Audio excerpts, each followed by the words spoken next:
Well,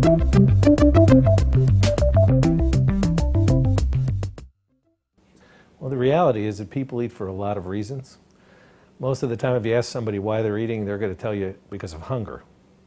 But if you start to list all the reasons we eat because of stress, we eat because it's time of the day, we eat because of social occasions. You rarely get together with a group of friends and you walk into their house and they say you want to go for a walk. They say, do you want a beverage? Do you want something to eat?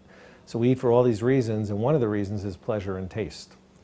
And when we're offered foods that are really, really tasty to us, or even in animal studies we've done, rats like cake frosting as well, and rats will open up a Oreo cookie and lick out the middle. So, we, as animals, we enjoy that sweet-fat combination. And so those are brought into the holiday season in a tremendous way. Right? It's a type of the food, it's the time of the year, it's the social occasions, and we use food as a nurturing material. I mean, everybody knows that they like to feed somebody. It feels good when somebody comes and visits and you give them food. They feel good about that. So it's the season as well as the type of food. Well, one could use foods that are less concentrated in calories. So we tend to eat for volume, amount that's sent in front of us. And if you use something with a lot of water and air in it, it has fewer calories because water and air don't have any calories. So if you were to put fruits and vegetables out instead of cookies, you would be helping people in that way. And offering both is another way of dealing with it, where you have fruits as well as some sweet treats that are traditional for the holidays. I think that one of the things you have to do is really think about what you're eating. You can't just eat automatically. So when somebody puts all this food in front of you, one of the dangers is variety, smorgasbord kind of a setup. You go over to somebody's house and they have 20 different things on the table.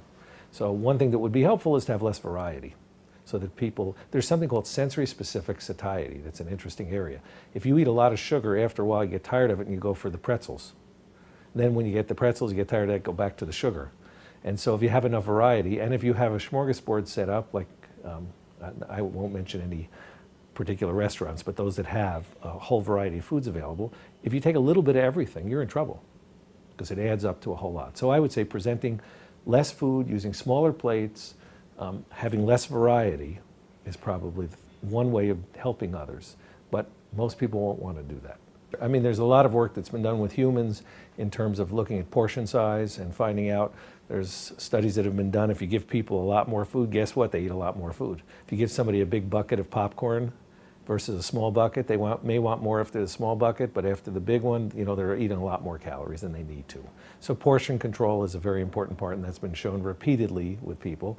Modifying the behavior of an individual in terms of not having food at every time of the day, but trying to regulate it a little bit more, not having food for meetings and things of that sort. So there's been a fair amount of work in that way. We've studied various drugs over the years that might be useful or not so useful for weight control. The best drugs that have ever come out, you don't lose any more than 10% of your body weight anyway. But if you're 300 pounds and you lose 30 pounds, it does help you in terms of health.